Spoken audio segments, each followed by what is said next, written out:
All right, welcome back to the Autistic Tidbits and Tangents podcast.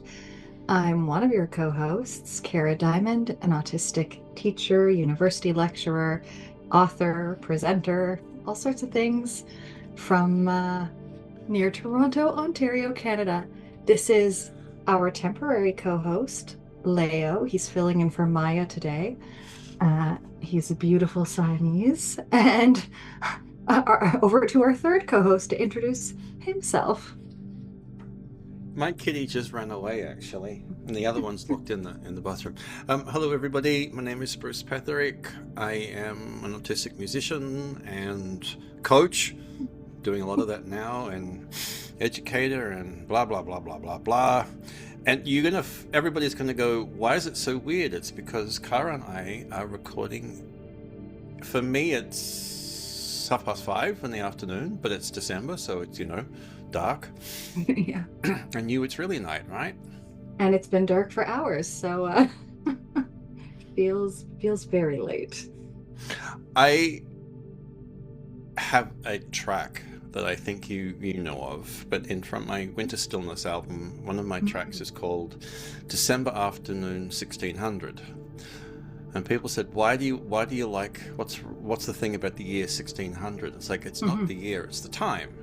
And it's because I love the light here in Western Canada at 4 o'clock in the afternoon, December. It's just, it's twilight, but because it's also getting cooler and wintry, it's just got a color that's very unique, and I just love it. We have snow here. What's that? Snowed overnight, and it's I always like a fresh snow. It's quite pretty, but it does feel like the beginning of a long dark period. I have to admit, I do miss the first couple of days of snow. I do not miss one bit driving. The city in which I used to live, which starts with a C and ends in a Y, and the middle word's Algary.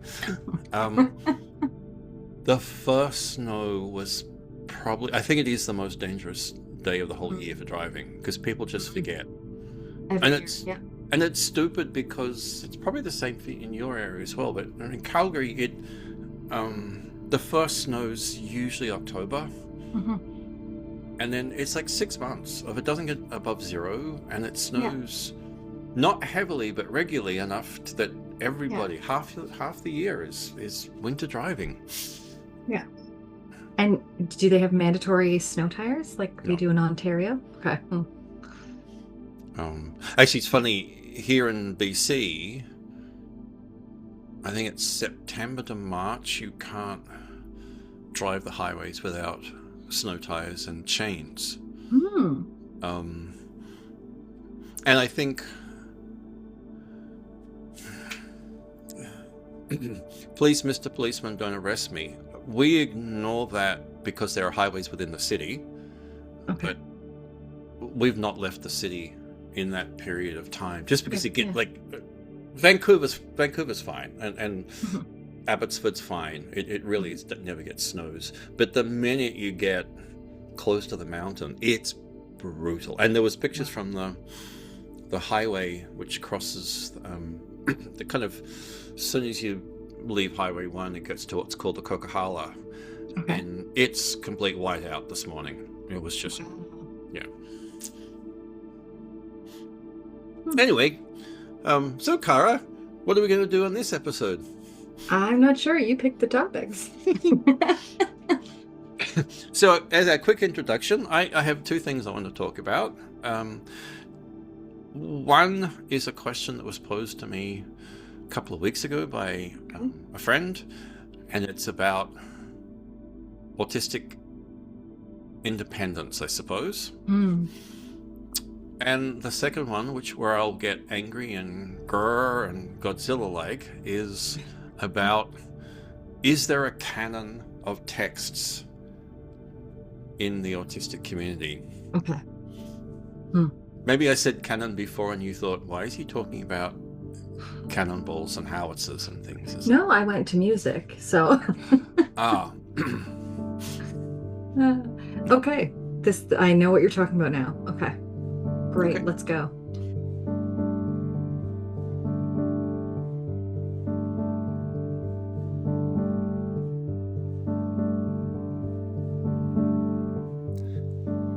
Each person's viewpoints on this podcast reflect their backgrounds and temporal perspectives at the time of recording, and do not necessarily reflect the views of everyone else.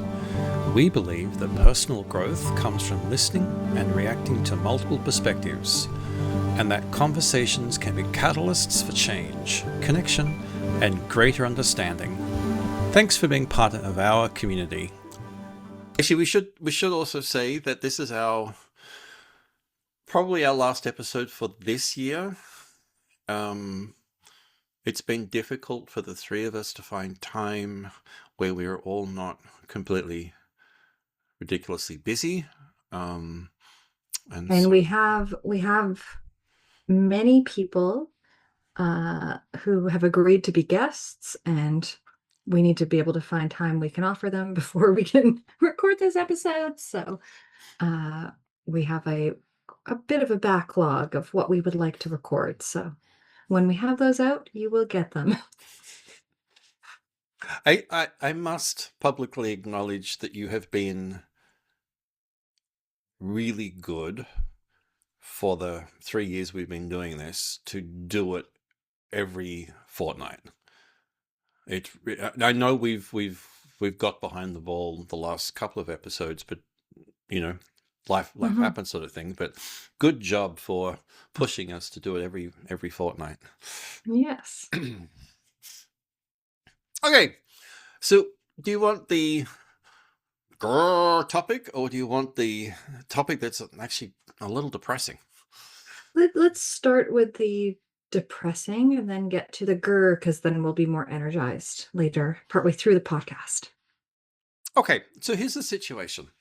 I'm anonymizing this because I don't want this person to get worried or upset about the question. But there's a person I'm friends with who is going through an early diagnostic journey. She is diagnosed, but it's only been a couple of years, so lots of things she's going through. And we were having a wonderful chat, hours long chat. And just at the end, she asked me, will I ever be independent to live by myself? And it caught me. It actually hurt me, because lying is a skill I do not have at all. But I also didn't want to destroy the person's confidence. But the truth is, and I didn't give them a full answer, the truth is, for myself, when I was thinking about it, I will never be fully independent. And my gut feeling is most autistics won't be. This is making me think of one of the major themes at the International Autism Congress. And it kept coming up, speaker after speaker, and the majority, of course, being autistic speakers. The idea that and this is a hard thing for people maybe to realize, especially early on in their journey. It's not so much about independence, it's about autonomy, right? We have been, brainwashed into thinking independence is the be all end all. Like, this is the goal, this is the idealized norm. You are able to do everything on your own, especially in Western, we're not like collectivist. We're very individualistic, and neoliberalism, our favorite ranting point, makes you feel like the farther you are from that sort of idealized norm, there's something wrong with you. So like a lot of this is that. I know for myself, I rely heavily on my friends and family I am increasingly aware um, of how hard things are for me. And as uh, as one of my friends pointed out, like your executive functioning skills are not going to get better. Like, yeah. Um, so I think part of this is becoming more comfortable, and like societally, we need to send messages earlier that support systems are invaluable. Hmm. Having a choice in the direction of your life and where you want to live, and like, independence is fine. It is not always attainable. Um, and that is okay. Uh, I don't know. I'm thinking so many thoughts at once, and I'm also really tired, but that's sort of where I'm starting this conversation is. Can you explain the difference between independence and autonomy? Mm. Autonomy is having a say in the direction of things, but it doesn't mean you have to be hyper independent and do everything for yourself. You can still um be in a supported living situation. You can, but you make choices and determinations that you are able to make for yourself. So you and I are both actually, I wouldn't say fully autonomous or almost fully autonomous. We both live in situations where we have partners who we Mhm, depend on and who depend on us. mhm. Um, And but I mean, I have lived alone, mhm. not for significant amounts of time, but certainly now I really would not want to. Like I the number of times I've almost burned down the house, and my poor track record when it comes to taking care of myself without reminders, like eh, I'm definitely better with people around me. And I think this is the question, this is the crux of maybe the thing that hit me, because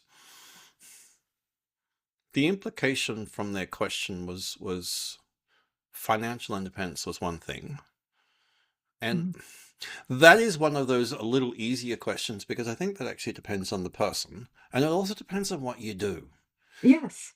You're a teacher, you're a senior teacher, your Mhm. salary is X, and um Yeah, I'm very lucky and to have the role that I have, and that I have not had to worry much. Not that I haven't worried about mm. money, like, I have a mortgage, I have expenses, but I am glad that I have not had to worry significantly, because I would not be a good budgeter. You know what I mean? And There's a lot that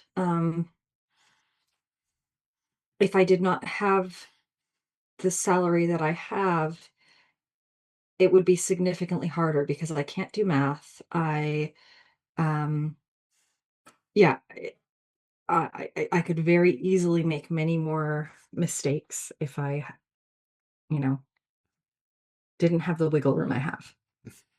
and that's the thing that's the unanswerable. I am, let's say you and I are equally successful in our professional careers. Um, a musician is never going to have that regular salary that you have. Yes, there's Yeah. sometimes where in my life I've made actually substantially more than you do, and there's lots of times that Mhm. I don't, and it's just going up and down, up and down, up and Mhm. down. And so I've had to. Well, number one, I don't think I could financially survive as a musician, certainly in the last 20 years, without having a partner with a regular income. Um, and and let's say, you know, Maya, same sort of thing. A higher level professional in a profession that has a nice money amount of money compared to sort of some weird average. But And if she works part-time because, that's what is manageable, and yeah. and I'm going to get to that in a second. But Mhm. like we can have a doctor We can have an autistic doctor whose salary is going to be 3 or 4 times what you and I could ever make. They have they're going to be much more financially independent. But then let's say you have somebody who is works for a non-profit. Mhm. Like the money is so much lower that Yes. it's much more difficult to live, to financially survive. But that's got nothing to do with us being independent. That's more about the career that we are good at gives us a certain amount of money. But then again, this idea that this vast majority of autistics cannot do 9 to 5, 5 days a week. You know what, I'm struggling with it myself, and would love to find something more flexible, and yeah. And that speaks All I to have to say about that. how do we become financially independent if that's a problem that we have to deal with all the time? And even if we're those lucky pattern recognition people who work in like stockbrokers or data analysis, and then they burn out after 10 years. What happens with them? And so that's the financial independence is like super difficult to answer. Yes. And then there's the social independence. Yes. Where I think that's probably more general for autistics. I think we have more commonality in that we can't do 9 to 5, 7 days or 5 days a week. If we had jobs that were truly designed for our energy, like, yeah, we'd have, 1 or 2 days a week where we're hyper focused, working really intensely, and then other days where we're resting for a few hours and do a little bit of work later on, and follow it's sort of the ebbs and flows of our energy. Because I don't know, like, I mean, I do know about you. I crash hard after work, especially the days that I'm with children. I'm fortunate that my main job, it's 3 days a week, sort of full-time teaching, and then 2 days are consulting, visits to schools, planning. So it's different enough that it gives me a little bit of a break, even though sometimes it doesn't, because lots of visits and socializing, but it's different. So it's easier in that way. Um, I think like 3 days in the classroom is really tiring for me. And when I get home, I crash. I often don't have dinner those days. Like it's just, I'm done. I'm done. It's really tough. I do teach at the university, sometimes of year. So I just finished 2 nights a week, which one is not a teaching day, so that's easier, and one is a teaching day, which is tiring, but the topic is my passion, and it even though it's tiring, it just fills me with so much joy to do, and I love the conversation. So I do get like this second wind in the doing of it. But again, I crash in between and I crash after. I was lucky when I was teaching. Obviously, this time of year, because I was doing music theatre and choir, it's coming to the music theatre show would be on, or a theatre performance would be on, and the choir concerts were on, and very often I'd be working 5 days a week. But never, I made do, like, I was teaching at 2 schools. One I might start at 7:30, which, but it's 7:30 to like 9. And then most of the time I could go home and then come back and do theatre. Or it may have been 7:30 to 9 and then I start teaching theatre, but I finish at 2. And I could do that. I could do that 5 days a week. Yeah. But the minute it was, you didn't have that flexibility and you had to continue on. It was just like, no, it's crash and burn. And then there was times I was conducting in the middle of the day, and it was, I can do that 2 days a week, and that is it. That is it. And okay, so you and I probably both agree that you and I can't Hmm. live independently by ourselves for years. For years. Yeah, like yeah, and there's too many sort of unknowns and unpredictable things that happen in life that like I do truly rely on friends and family to help me sort of problem solve and figure out what to do and keep me from sort of spiraling and I mean I still spiral, but they you know they help me yeah, definitely it would be much worse without a support system because I would have great difficulty problem solving and as I mentioned, like my executive functioning is not great, especially in the evenings or when I'm burnt out or really stressed out. And yeah, it's good to have somebody make sure I locked the doors and didn't leave the oven on and didn't burn well, I mean, I have burned things, but uh yeah, and I lose things all the time. I left my car running in a parking lot one time, like yeah, having some oversight is a good thing So for me. how do we like how do we kind of normalize this for autistic people? And in the sense that I think previously this type of discussion we're having, a neurotypical person would say, well, you just need to learn the skills. Mhm. And I think you and I are old enough and mature enough. Obviously, I've got a little bit more on you on the oldness. But it's like we've tried. We've really tried. And it's impossible. It's Well, like, and I think it's also like there are so many things, and again, this is I'm fortunate because I have a salary that is good. I have to pay someone to do my taxes. mhm. There's no other option for me.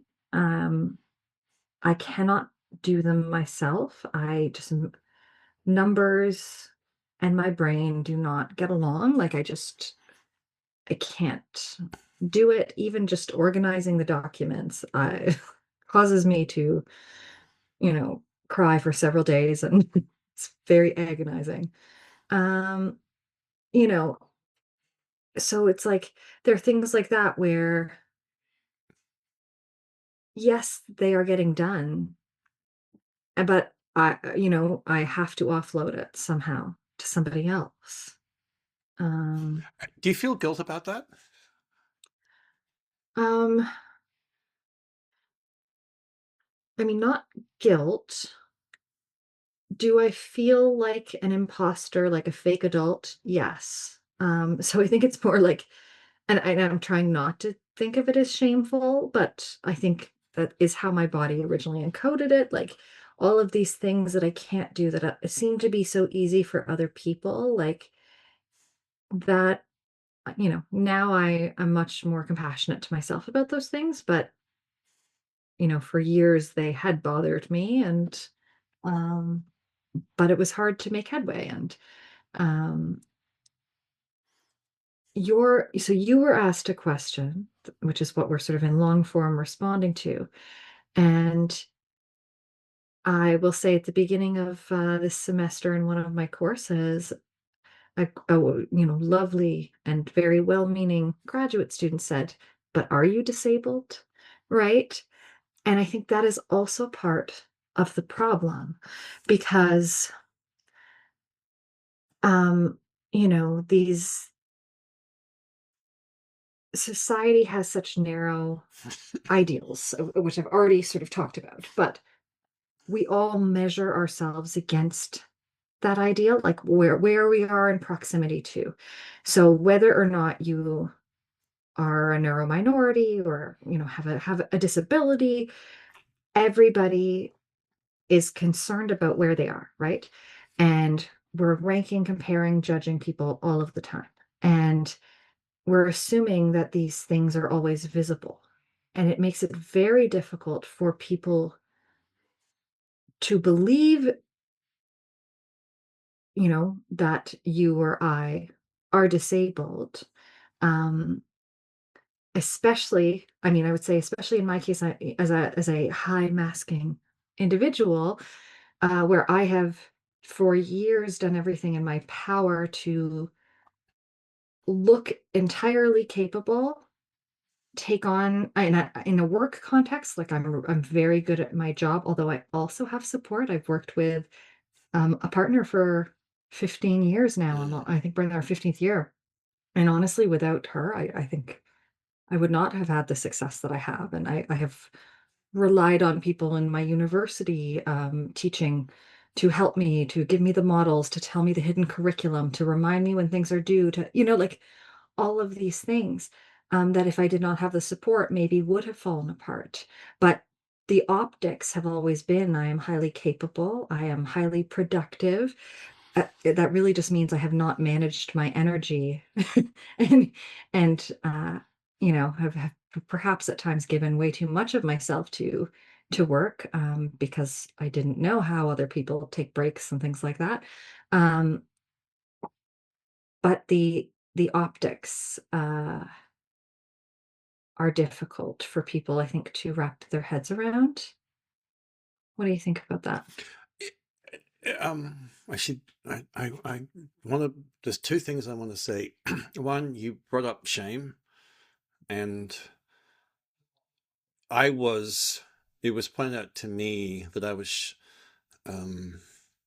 shaming myself because my website hadn't been updated for 2 years. Mm-hmm. I used to do websites. I used to work on websites all the time. I couldn't ever get. Recently, I haven't been able to do it. And this person said, like, "Do you feeling shame about it?" And I went, yeah, oh, okay. The other thing is the visible aspect. And I was talking to a therapist about this, about a parallel situation, and pointing out, I really have to anonymize this at the moment. One person, let's say, call them A. They were in a group of autistic people, of which one of them was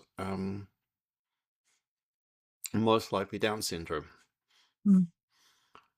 And the person with Down syndrome was getting a lot of support. And the person I was talking to said, well, because they look different. Everybody knows that somebody who has the facial characteristics of Down syndrome needs support. And it's like, but they were in a room with autistics. Why didn't these people see that everybody else needs support? Not that the person with Down syndrome did actually need support. And in fact, I was very careful about making sure that in the group situation, they understood what was going on, because they were being ignored sometimes. But it is that still the visible disability and how we are invisible. And I think another thing that sort of makes it confusing, not just for outsiders from us, but also for ourselves, is sometimes we can do things, and at other times we can't. The bottom drops out. Quite honestly, again, you and I, on an average, the average thing that we do average day, we can do. The average day, you are a phenomenally great teacher. On the average day, I'm a great musician, and for 6 or 7 hours, we do it. And of course, again, people do not see what happens after that. And it's like, yeah, maybe on a Sunday, if I've had a Saturday where it's I've had a bit of rest, on a Sunday, I could, in theory, make a very complex meal and host, and I don't often, but I could. But I can't do that on a Monday, Tuesday, Wednesday, Thursday, or Friday. You know what I mean? Like, I do not have the energy. I've sometimes gone to cook, and I get some meal kits sometimes, because that at least reduces the load of decision making. For instance, tonight I was like, I'm gonna order something in, but guess what? It took me like 2 hours to make a decision, and I only made a decision because I went, if I don't decide now, I'm not eating before I record with Bruce. And there have been plenty of times I have never made a decision and just gone to bed hungry. But the meal kit, so I'll go and I'll be like, everything's ready. I just have to make it. And then, the dish that I need needs cleaning. And I just don't have energy to do that as well. So I don't end up doing either. Just the thought of doing this thing I didn't anticipate having to do wipes me out. Hmm. And then, oh, I had another thought. It's gone, but it'll come back. Sometimes I've in presentations I've talked at that also as an example of interrupted routine. That you have a cooking routine. You do know the routine aspects of cooking, and things need to be dropped in. But I can be a good cook, yes. sometimes that interruption of the routine, Something unanticipated. the pan that needs to be cleaned, suddenly just goes, well, I can't do that. And it's like, well, why not? Just clean the pan. I was like, no, that's it. I'm at the limit. And it's already difficult enough, like with ADHD. It can take me a really long time to mentally be prepared to do something and to talk myself into it and to summon up the energy to move to initiate to do that thing. Like I get stuck quite a bit, like the inertia. Mm-hmm. And so then to start that and then have something else get in the way, it's over. It's gone. I'm panicking in my brain and it's done. There's no more impulse. There's no more energy to do the thing. Yeah. I was thinking about I please, anyone watching, don't think I'm laughing at Kara when she was sharing the story about the meal, because what I was remembering was you and I being at your apartment, ordering food, and how long it took us to order the food. One, because there were so many choices. Yes. And part of my being a guest is I want to experience what you've experienced, but you experienced so many different food types. And it wasn't 2 hours, but maybe it was 45 minutes, maybe it was an hour of you and I just even picking. Oh, it's like always at least an hour for me. Yeah. And when I was in California doing that training course, when I was in California doing the training course, there like I think it was like the third night of it, I got back to where I was staying and I didn't have any energy to go out to get food, so I went, I'll Uber Eats something. And I scrolled for 4 hours and then went to bed. It was 4 hours because again, it was all new, right? There were so many options. And people wonder why we can sometimes be seen to have a limited diet. Right, but it just makes the decision fatigue. Again, just saying we can have restricted diets, and that seems to be actually, I think that so many times it's seen as a criticism.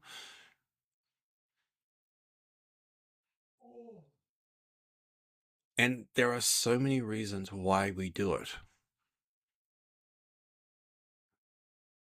And I would say mine isn't like I'm an adventurous eater, but there are things that I have sensory issues when it comes like I've significantly struggle both with things like meal planning, like for lunches, and uh I have sensory issues like I don't like most lunch foods. I don't love leftovers, so I have trouble eating them. So it makes it hard to cook and batch for things. So yeah, my eating is very hit or miss. I sometimes don't eat, right? Like because I am just don't feel like food or or the executive functioning required for it or um yeah, I get grossed out by food sometimes. Yeah. I think the point we're both making here is that we are pointing out struggles that we have as successful people and that we have tried. And it's just that there is a reality of autism that these things can be difficult. And sorry, just to, Yeah.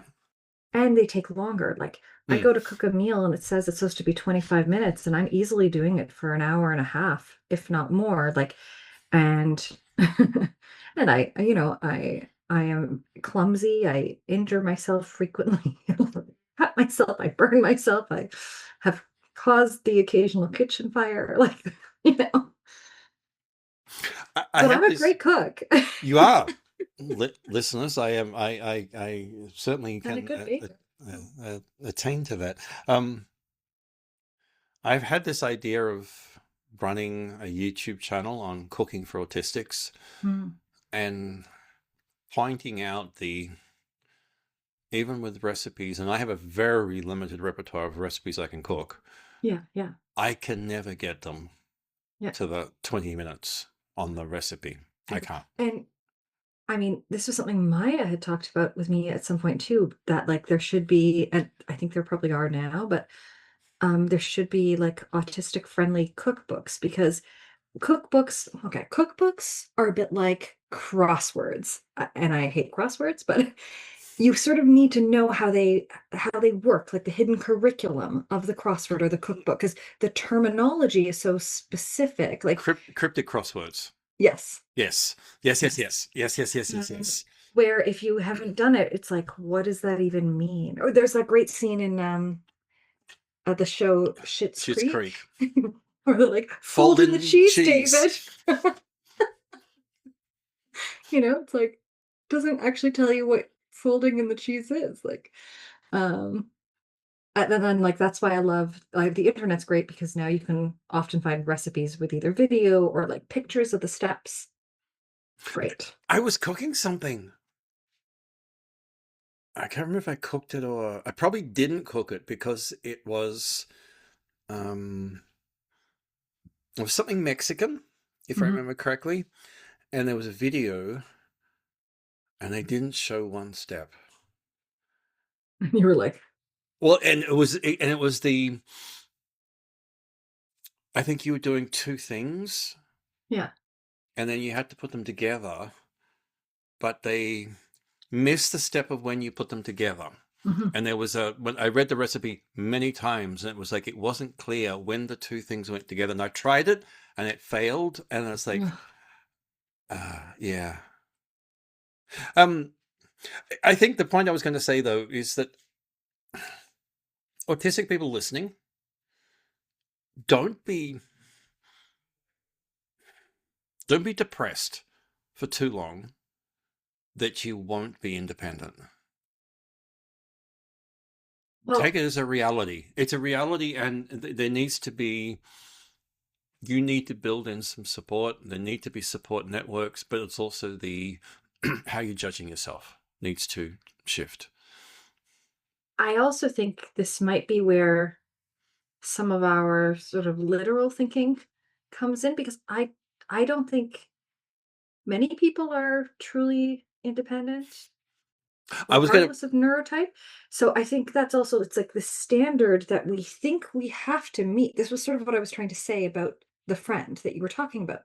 Like, we think that we're not meeting this standard, that we're so far off from it, and then we feel bad or we internalize it as shame. But the majority of human beings need people, rely on people, hopefully have support systems. Not everyone, unfortunately, but I think we need to talk more about that and normalize that we rely on people and we are relational creatures, and that is, it's a wonderful thing when we have access to relationships and support systems, and everybody should have and is deserving of those things. And I think you're raising a really good point, because I think I want to move on to another topic, but like I need to state quite clearly, I am ridiculously happy. I am so happy because I have the world's greatest wife. Hmm. I have the world's most annoying teenage children who are standing up to me and telling me jokes. Like we have two great cats. Um, is life perfect? No. Would we always like to have some more money? Yes. We Yeah. don't go on holidays here, but boy, I'm happy. Hmm. And I think I am independent and I do have a lot of autonomy within my relationship. Hmm. Um, and that's great. And Hmm. I know you are happy. And I know you are an independent in your relationship as well. This is the attainable goal. Hmm. The unattainable goal is the idea that we can buy our own house at 25 and live by ourselves and have 7 cats and all that sort of stuff. It's like that's practically probably not true for most autistics. And also, I have talked. Well, I've most also people these days well, can't buy a house. no, and I mean, I was the joy of my age and where I grew up. Nobody when I grew up was ever going to buy a house. And Hmm. I went to the most elite university in all of Australia. Hmm. And every single person was like, went to a private school and they were going to get houses because mummy and daddy were going to give them a house. Yeah, yeah. But even those really super successful people, there's just no way we didn't think about it. And so therefore, we didn't worry about it. It was Well, like, we didn't worry about owning a house. We were going to rent, and that's okay. hmm, yeah. And as someone who now has a house, it's like it is very stressful to have a house. And, we have had insurance issues. We've had after the flood, and that lasted over a year. And, we still have to do the repairs. And it's just like, that has been a significant stress that has taken away from my happiness. Um, so yeah, it's like the unpredictable things that come up, like, it is certainly not for everybody, right? You know, yeah. Okay, so autistics, you're fine. You you can be fine. You can be happy. You just need to make sure you're framing the question in a way that the answer makes sense rather than against this false normality. And if I may add to that, I think a significant um, point of healing or coming to terms and self-acceptance and compassion and all of those good things come from community as well. So I have been so fortunate to, of course, have you, Bruce, have Maya, have, the other people who are in my support system, many of whom are neurodivergent, and their vulnerability with the things that they struggle with, whether or not it's exactly the same as mine, often we have commonalities, but Mhm.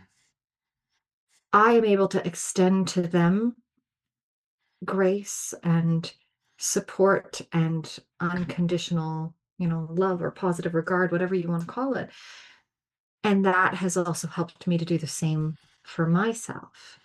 Um, that is why connecting with other people, connecting with other autistics, connecting with, well, it doesn't even have to just be autistic, anyone who um, understands the energy drain, I think, that comes from trying to do things the way everybody seems to think they should just be done, and that's the way it is.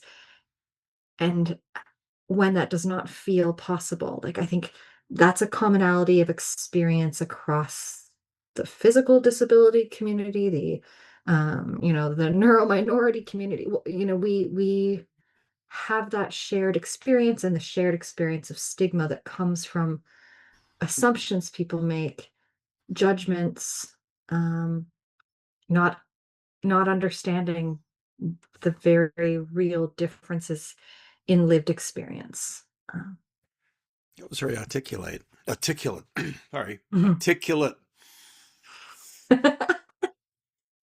Um, oh gosh, I was praising you when I was going. Oh, everybody should just carry around Maya's book. Mhm. Um, Energy accounting. if you, uh, everybody should look at Maya's book. Everyone should look at Kara's book. Maya's book's perhaps a little more general.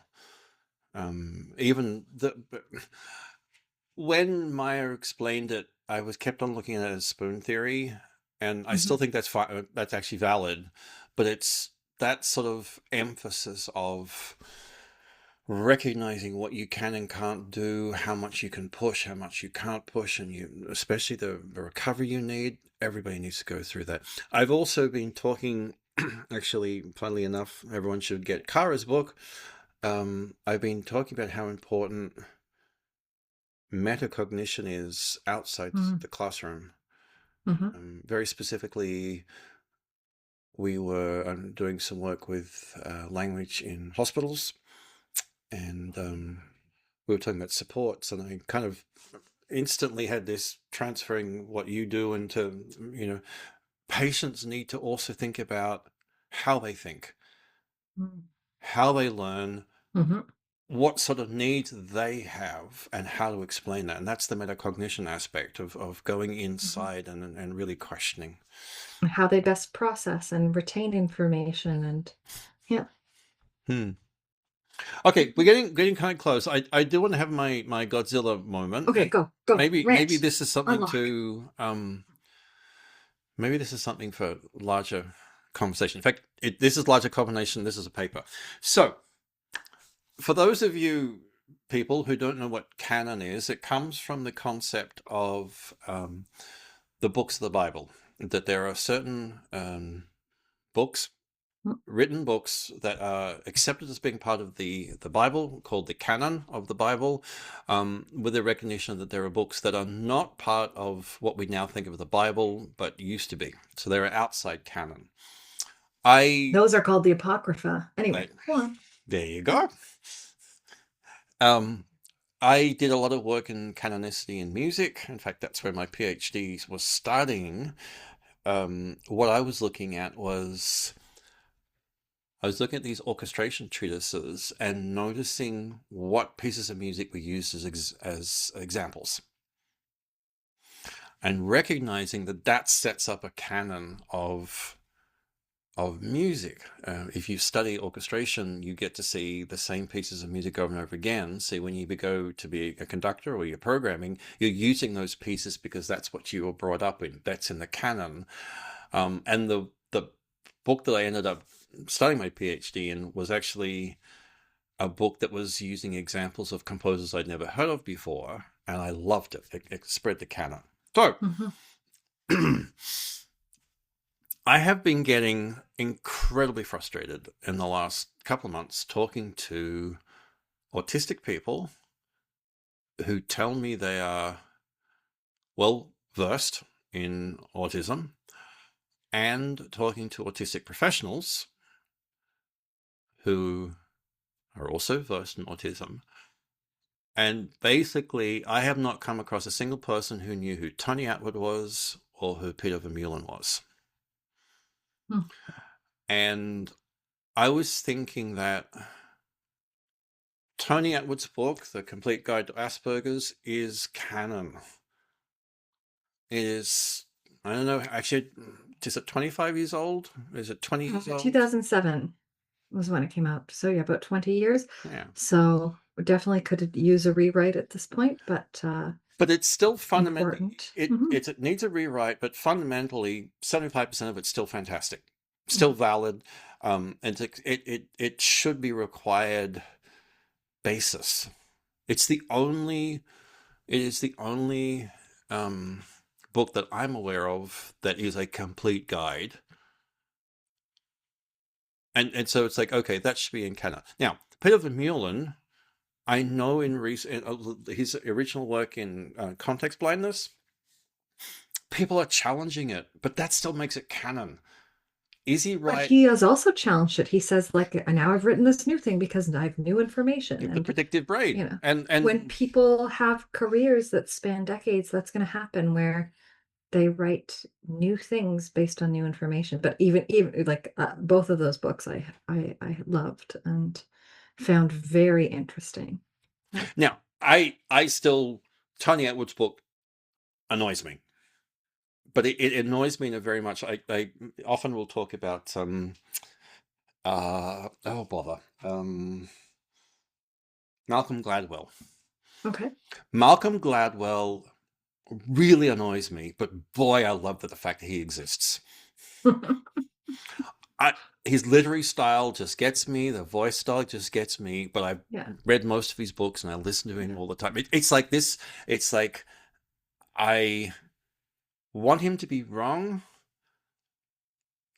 and it's a challenge to point out he's wrong, which means that what he's doing is good. Like so, Mhm. And Tony Atwood, I think when I read the book at first, it seemed to be so old fashioned, and now I Mhm. recognize it more in a historical context, and I recommend it.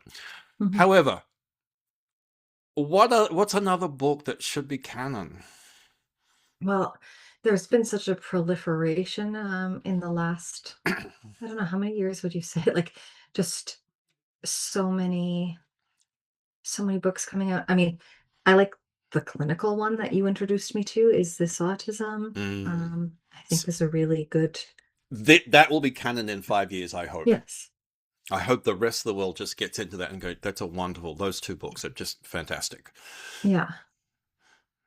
Um, I'm like, oh, now I can't even see one's on my shelf. Um, what do you think, Bruce? Well, and now there is a theory of canonicity. Was a very well researched area in the 80s and 90s, and one of the aspects of a book being something being in canon, it has to have some age. Hmm. So Hmm. Devon Price's book, Mhm. both of those books, specifically Unmasking, probably still a little too recent. Is This Autism probably just a little recent for me to be thinking it should be canon.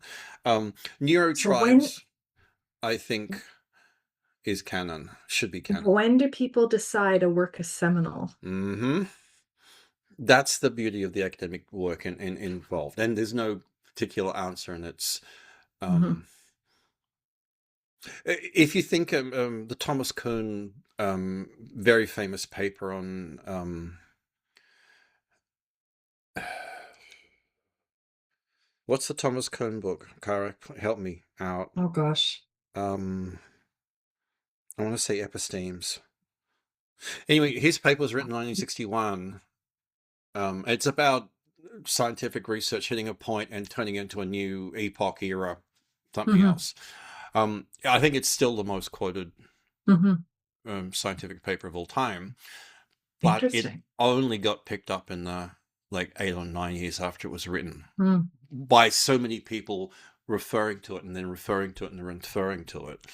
Um, Oh, I know that one of our previous podcast guests, Pugal, he thought that Olga, what's her last name? Olga Bognashina? yeah.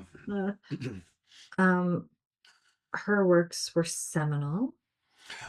I would agree. The problem we have I with that, haven't of read them course, personally. they weren't translated into English for so long, were they? Mhm. Um, and I mean, Hans Asperger's work and um, um, Leo. It's late on a Friday night, right? We're having a Friday, but I mean, there's some of those historical texts which should be canon as well. And it'd be interesting if I ask these professionals, do you know Asperger's works? Yes, it's Mhm. completely repudiated now, and et cetera, but still, that's sort of Mhm. canon. Um, but it's still the frustration that people don't know who Tony Atwood is or don't know who Peter Vermeulen is. and they are professionals in the autism field. Well, I also think, I mean, Tony's book is more about autistic uh without an intellectual disability, like it's Asperger's syndrome, right? Which, we don't still diagnose here, although it is still diagnosed in other parts of the world. It's been sort of subsumed in DSM-5. So do we have a book that is more comprehensive? I just am starting what's it called? It's like Autistic in Black. It's a series of, I think that's what it's called. I'll have to put it in the show notes. But we also, like, do we have literature that is affirming about non-speakers? Like, non-speakers have written things, but do we have a book that is, Not yet. Not yet. we need a book. We do, and you're talking about intersectionality. We don't. We need a book that talks about the comprehensiveness and autism and, its range and the different challenges and some people, I'm privileged in many ways and I'm able to unmask safely. Some people can't, and like some people can't mask at all, and that's hard. I don't know. I think one of the problems we have with recognition or acknowledgement of autism in all of its manifestations is that we have such limited representations. And it would be amazing to have a book that talked about a lot more. I don't know. I don't know where there is a book. I have an electronic copy. It was by Azan, and it was a whole bunch of stories. It was a collection of autistic writing, and in fact, it was supposed to be the first collection of autistic writing by actually autistic people. Mm-hmm.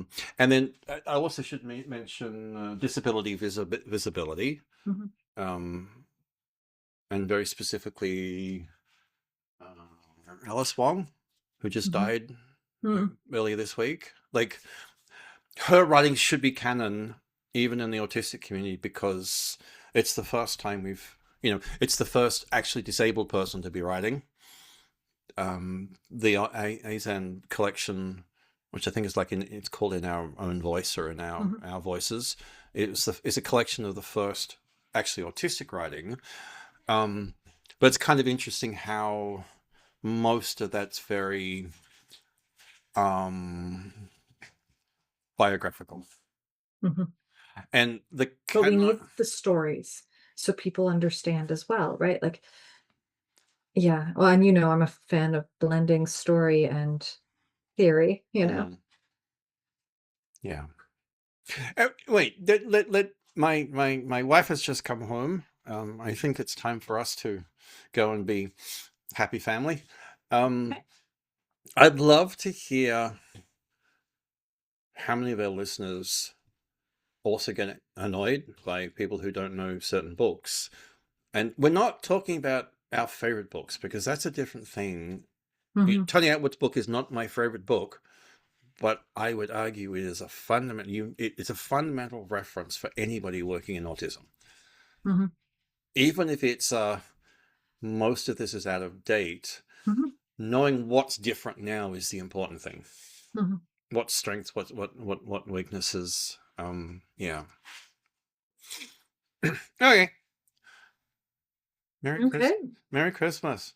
Yes, and all of that. Happy New Year. Happy New Year to all of you. If we don't talk to you before then, we might not. Okay. Right.